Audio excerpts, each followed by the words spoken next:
The hustle and bustle of Montego Bay Airport was like a chaotic symphony of excited voices and tinny announcements. Linda adjusted the strap of her shoulder bag, her eyes scanning the busy terminal. Beside her, Jessica was typing furiously on her cell phone, a nostalgic smile playing on her lips. "Mom, look at this," Jessica exclaimed, handing the phone to Linda. On the screen, a photo of the two of them, embracing under a crystal-clear waterfall, beaming smiles on their faces. "It seems like a lifetime ago, doesn't it?"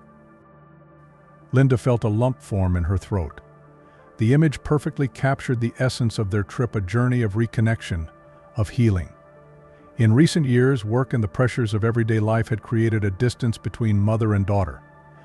But here, under the Jamaican sun, they had found their way back to each other. "It's perfect, darling," Linda replied, her voice cracking with emotion. She wrapped her arm around Jessica's shoulders, pulling her close. "Thank you for insisting on this trip. I really needed it. We both did." Jessica snuggled into her mother's embrace, a gesture that made Linda relive memories of when her daughter was just a little girl. "I know, Mom. Me too." The announcement of boarding for the flight back to New York cut through the moment like a sharp blade. Linda felt a tightness in her chest, a mixture of anxiety and reluctance. Returning home meant facing reality again, the demanding work, the endless bills, the daily worries that seemed so far away in this tropical paradise. As they walked to the boarding gate, Linda noticed a subtle change in the atmosphere. Curious looks, hushed whispers. It was a familiar feeling. Being a successful black woman in New York meant constantly dealing with prying eyes and veiled assumptions.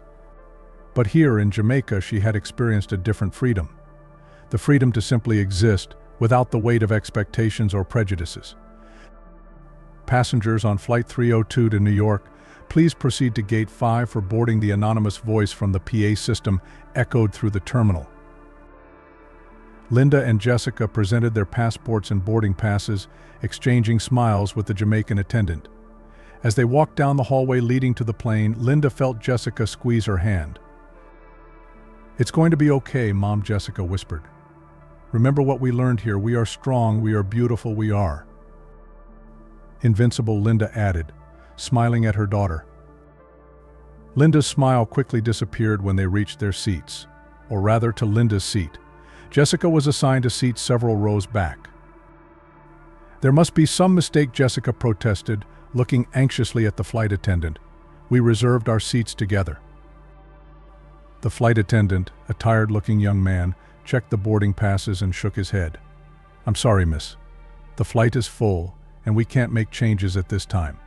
Maybe we can sort this out after takeoff." Linda placed a comforting hand on Jessica's arm. "It's okay, sweetheart. It's only a few hours. We'll be fine." Reluctantly, Jessica made her way to her seat, casting concerned glances at her mother. Linda settled into her seat, next to a middle-aged man who seemed engrossed in his laptop. As the plane taxied down the runway, Linda closed her eyes, trying to hold on to the sense of peace she had experienced in Jamaica, but a harsh voice at her side brought her back to reality. "Hey, be careful there," the man next to her grumbled when Linda's elbow accidentally brushed his. "Sorry," Linda murmured, adjusting her position to give the man more room.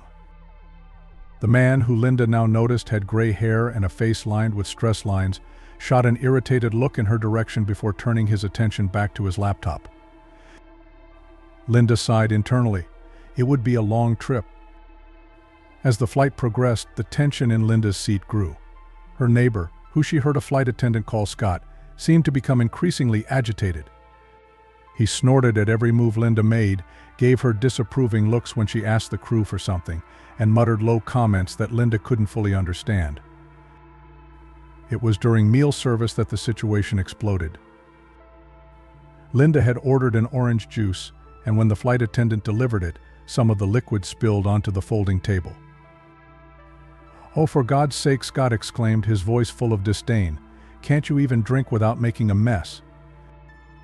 Linda froze, shocked by the sudden hostility. I'm sorry. It was an accident." Scott snorted, his face contorted into a grimace of disgust. Of course it was. Typical. "How did you say?" Linda asked, feeling a wave of indignation rising within her. You heard me, Scott growled, lowering his voice to a venomous whisper. People like you always cause trouble. You should have stayed on your island. Linda's initial shock gave way to cold anger. People like me, she repeated, her voice shaking slightly. What exactly do you mean by that? Scott glanced around furtively before leaning in closer, his breath hot and unpleasant on Linda's face. You know exactly what I mean, niggers. Always making noise, always causing trouble. Can't you just stay in your place? The words hit Linda like a punch to the stomach.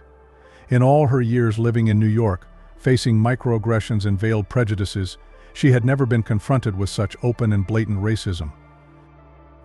Linda felt tears of anger and humiliation burn her eyes, but she refused to let them fall. She wouldn't give this man the satisfaction of seeing her broken. My place, she said, her voice low but firm, is exactly where I choose to be, and right now, unfortunately, it is next to an ignorant racist. Scott blanched, clearly not expecting such a direct answer. He opened his mouth to retaliate but was interrupted by an angry voice from behind. Hey, what do you think you're doing? Linda turned to see Jessica standing in the hallway, her eyes flashing with anger. His daughter had heard everything. The imminent confrontation attracted the attention of the other passengers. Heads turned, conversation stopped. The tension in the air was palpable. Linda felt her heart speed up. The situation was about to get out of control and she didn't know how to stop it. As she watched her daughter walk down the aisle, Linda wondered how a trip that should have been about healing and reconnection had turned into a nightmare of hate and prejudice. The silence that followed Jessica's intervention was deafening. Every eye on the plane seemed fixed on the unfolding scene.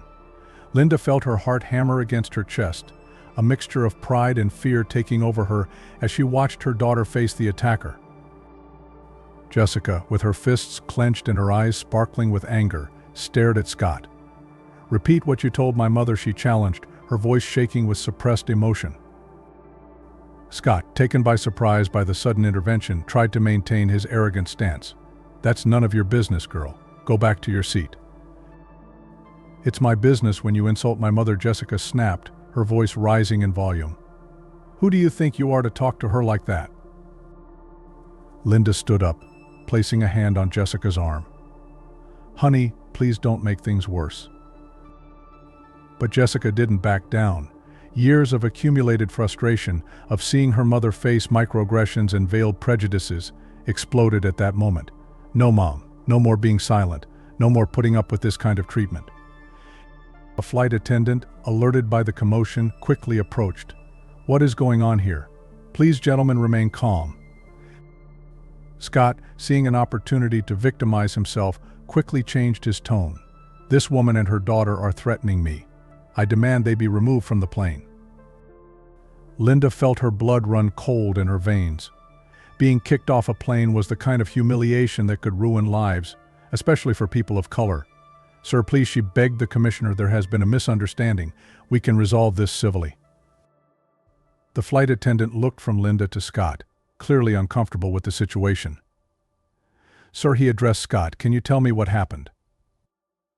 Scott, feeling he had the upper hand, began to spin his twisted narrative.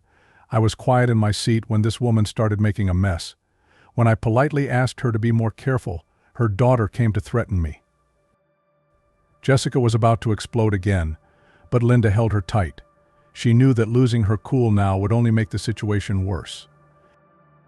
It was at that moment that a voice was heard a few rows behind. That's a lie. Everyone turned to see a middle-aged man with thick-rimmed glasses and a tablet in his hand stand up. My name is David, he introduced himself, addressing the flight attendant. I'm a social influencer and I was vlogging about my trip when I captured the whole scene. Scott's face paled visibly.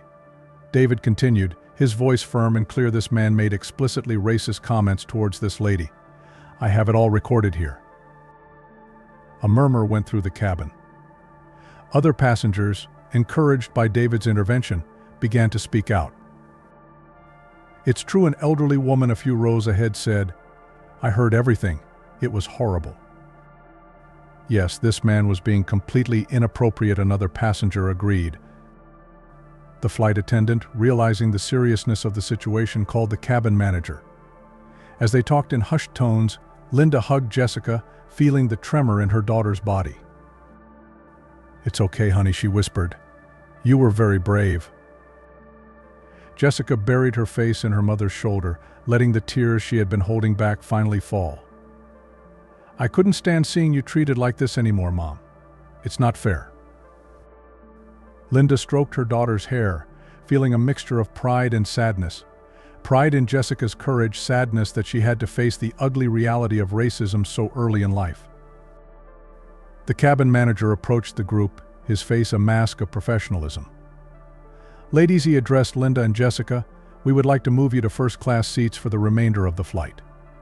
As for you," he turned to Scott, "we will need you to remain in your current seat, and do not interact with any other passengers for the rest of the flight."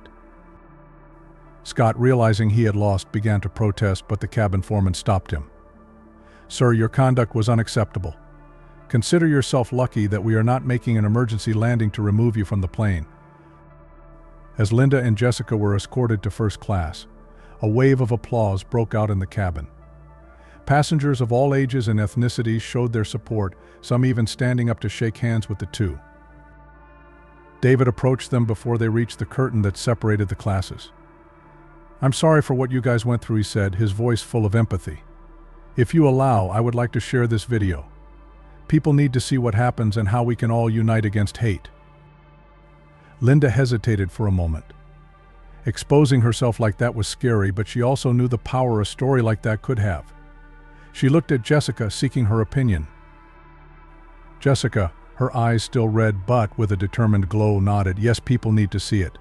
Maybe next time someone will intervene first." Linda smiled at her daughter, feeling a surge of pride. "That's okay, David, you can share.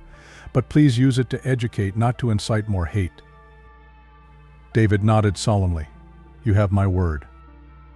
As they settled into their new first-class seats, Linda reflected on how a simple trip home had turned into something so meaningful. She looked at Jessica, who looked exhausted but with new strength in her eyes. "Are you okay, honey?" Linda asked softly. Jessica took her mother's hand, squeezing it gently. "I am, Mom. What about you?" Linda took a deep breath, feeling the weight of the day's events. "I'll stay," she answered honestly. "We will stay." As the plane continued its journey to New York, Linda knew that this experience had changed something fundamental in them. The trip to Jamaica had been about reconnecting, but this flight was about finding strength, about standing up against injustice. JFK Airport was buzzing with activity when Flight 302 from Jamaica landed.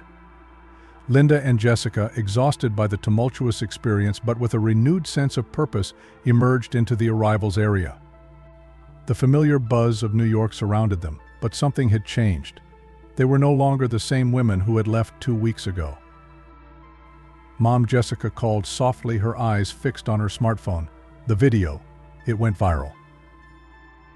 Linda looked over her daughter's shoulder, her eyes widening as she saw the number of views growing by the second. The video David had shared was spreading like wildfire, accompanied by hashtags like Stop Racism and Flying While Black. "Oh my God," Linda murmured, a mixture of shock and apprehension washing over her. She had always been a private person, preferring to keep her private life out of the spotlight. Now suddenly, she and Jessica were at the center of a media storm. As they walked to the exit, Linda noticed the stares. Some of sympathy, some of recognition, and some, she noted with a pang in her heart, of veiled disapproval. "Miss Thompson." "Mrs. Thompson," a voice called, and suddenly they found themselves surrounded by a small group of reporters. Camera flashes went off, microphones were shoved in his direction. "How do you feel after the incident on the plane? Do you intend to sue the airline? What would you guys say to Scott now?" The questions came in quick succession, leaving Linda stunned. Jessica, however, stepped forward, her posture straight and determined. "We just want to go home now," she said firmly. "But tomorrow we will be willing to tell our story, because it is important. It is important that people see and understand that racism is not something of the past. It is here, now, and we need to face it together." Linda looked at her daughter with a mixture of pride and concern. When had Jessica become so strong, so eloquent? Finally able to get away from the reporters, they took a taxi home. The apartment, which just a few weeks ago had felt like a refuge from the outside world, now felt strangely exposed. "Maybe we should turn off our phones for a while," Linda suggested, noticing the incessant notifications on her devices. Jessica nodded, but before turning off her cell phone, she stopped. "Mom, look at this." It was a message from David, the influencer on the plane. "Guys, I know it must be crazy for you right now, but I want you to know that you have support. A lot of people want to help. If you need anything, including legal representation, let me know. You are not alone in this fight." Linda felt a wave of emotion wash over her. They were not alone. Amid the chaos and unwanted exposure, there were people willing to stand by her side. The next morning, Linda's phone rang early. It was a lawyer named Rachel Martinez, who specialized in civil rights. Ms. Thompson, Rachel began, her voice conveying a mix of professionalism and compassion. "I saw what happened to you and your daughter. I would like to offer my services pro bono to help you navigate this situation." Linda hesitated. Part of her wanted to just forget everything, go back to her normal life. But another part, a part that had awakened during that turbulent flight, knew this was an opportunity to make a difference. "Can we meet today?" Linda finally asked. A few hours later, Linda and Jessica were sitting in Rachel's office, discussing their options. "You guys have a solid case," Rachel explained, her eyes shining with determination. "Not just against Scott, but potentially against the airline as well. The way they initially handled the situation was inappropriate." Jessica leaned forward, her expression intense. "What if we win? What does that mean?" Rachel smiled. "It means we set a precedent. It means other airlines, other establishments will have to think twice before allowing racism to go unnoticed. It means we can use any financial compensation to create awareness and training programs." Linda felt a chill run down her spine. This was bigger than her, bigger than that incident on the plane. It was about changing things, about creating a better world for people like her and Jessica. "Let's do this," Linda said, her voice firm. In the days that followed, Linda and Jessica found themselves at the center of a media storm. Interviews, statements, meetings with lawyers, everything was mixed together in a whirlwind of activity. But amidst the chaos, something beautiful began to emerge. Messages of support flooded his social media. People from across the country and even the world shared their own stories of facing racism, inspired by Linda and Jessica's courage. One night, as they watched yet another report about her case on TV, Jessica turned to her mother, tears shining in her eyes. "Mom," she said softly, "do you think we're doing the right thing? Sometimes I feel like we've opened a Pandora's box." Linda pulled her daughter close, kissing the top of her head. "Honey, sometimes the right thing isn't the easy thing. But look at how many people we're reaching, how many lives we're touching. Maybe this is our purpose." Jessica nodded, snuggling closer to her mother. "You know," she murmured, "when we were in Jamaica, I thought that trip was about reconnection. About the two of us. But now I see it was preparation. It strengthened us for this moment." Linda reflected on her daughter's words. It was true. Those 2 weeks in Jamaica had been more than just a vacation. They had been a rebirth, a rediscovery of her inner strength and the unshakable bond between mother and daughter. As the news continued to talk about her case, Linda looked out the window at the city that never sleeps. New York, with all its complexities and contradictions, looked different now. It was no longer just his home, but a battlefield. A place where she and Jessica could make a difference, one step at a time. The New York federal courthouse was filled with tension on that sunny autumn morning. Linda and Jessica Thompson, mother and daughter, united not just by blood but by an experience that had made them symbols of resistance against racism, entered hand in hand, their expressions a mix of determination and apprehension.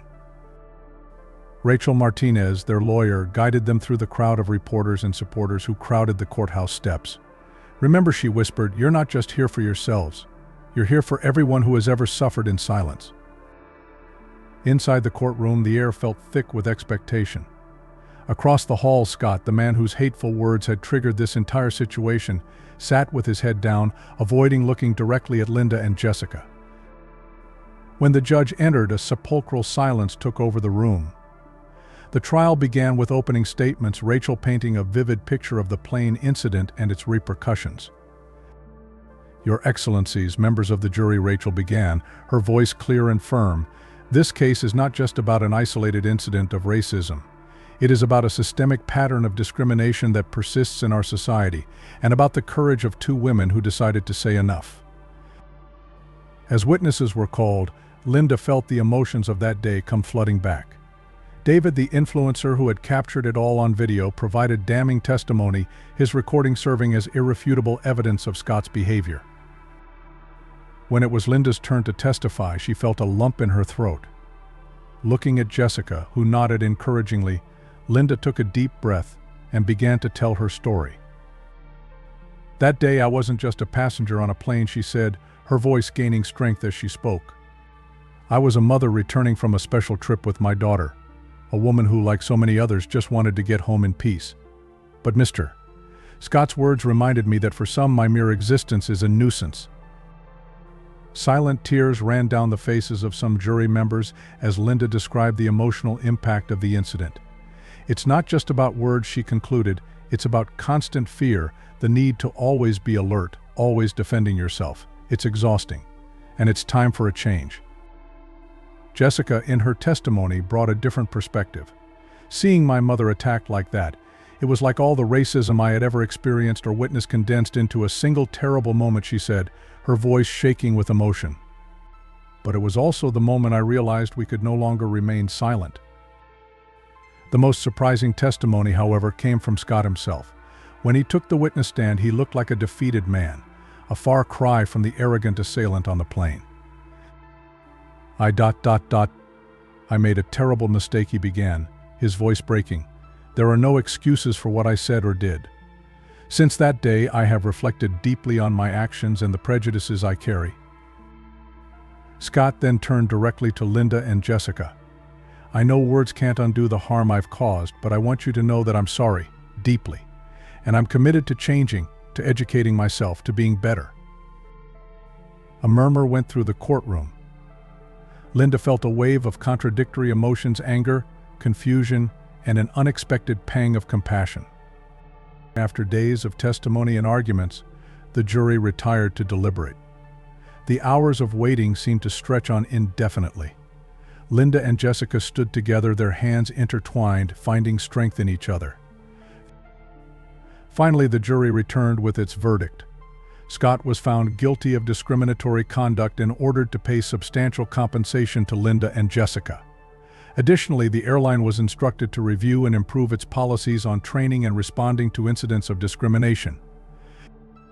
But the real victory came in the judge's words during the sentencing. "This case," he stated, "reminds us that racism is not a problem of the past, but a present reality that we must continue to actively combat." Ms. Thompson and her daughter's courage in speaking out serves as a beacon of hope and a call to action for us all. As Linda and Jessica left the courtroom, they were greeted by a crowd of supporters. Posters with messages of solidarity and hashtags like #JustiCapralindi Jessica were held high. David, the influencer who had captured everything on video, approached them. "You changed lives today," he said, moving. "Not just yours, but countless people who now have the courage to speak out." As they held a brief press conference on the courthouse steps, Linda noticed a familiar figure approaching hesitantly. It was Scott. A tense silence fell over the crowd as he approached Linda and Jessica. "I know I don't deserve your forgiveness," he said softly, "but I want you to know that your actions forced me to face my own prejudices. I am committed to using this experience to educate others and combat racism in my own community." Linda looked at the man in front of her, no longer the monster from the plane, but a flawed human being struggling with his own imperfections. After a moment of reflection, she extended her hand. "Forgiveness is a process," she said, briefly squeezing Scott's hand. "But acknowledging your mistakes and committing to do better is a start." As Scott walked away, Linda turned to Jessica, seeing the same whirlwind of emotions in her daughter's eyes that she felt. They had embarked on this journey seeking justice, but they found something more: the opportunity to catalyze real change. "What now?" Jessica asked, her voice barely above a whisper. Linda smiled, pulling her daughter into a tight hug. Now, darling, we continue. We continue to fight, to educate, to inspire. Our story does not end here, in fact, this is just the beginning. As mother and daughter walked down the courthouse steps, hand in hand and heads high, Linda felt a surge of hope. The road ahead would be long and, without a doubt, full of challenges. But with each step, with each voice that joined theirs, they would be building a better future, a future where the color of a person's skin did not determine how they were treated. The journey that had started with a simple vacation trip had turned into something much bigger. Linda and Jessica Thompson had become not just survivors but agents of change, inspiring others to stand up against injustice and fight for a more just and equal world.